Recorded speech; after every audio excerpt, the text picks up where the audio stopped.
Thank you for tuning into another edition of the Daily Scrum News. Reporting from Winnipeg, Manitoba, I'm Jonathan Taylor Kane.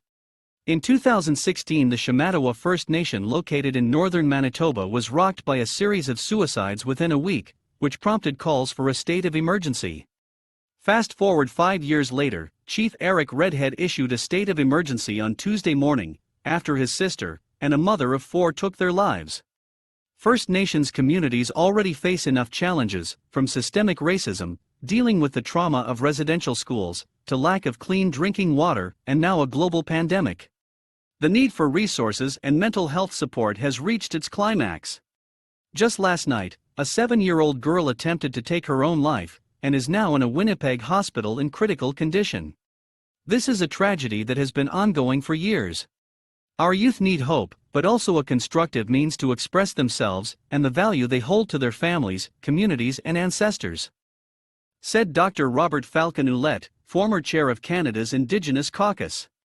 Grand Chief Garrison Settee of the MKO has pledged to make all resources available to the people of Shamattawa to help cope with their state of emergency.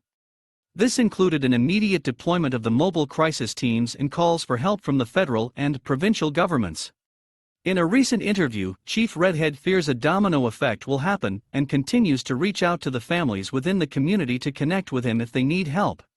The suicide rates among First Nations people, Inuit and Métis in Canada, has been higher than the national rate among non-Indigenous people.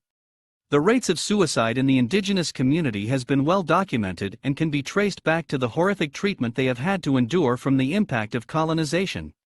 As Canadians, we owe it to ourselves to learn and understand the history of oppression of Canada's Indigenous people, and do everything we can to ensure history never repeats itself. We need to appreciate that we reside on the traditional and ancestral land of the First People of Canada. Until we meet again, this is Jonathan Taylor Kane, reporting from Winnipeg, Manitoba for the Daily Scrum News.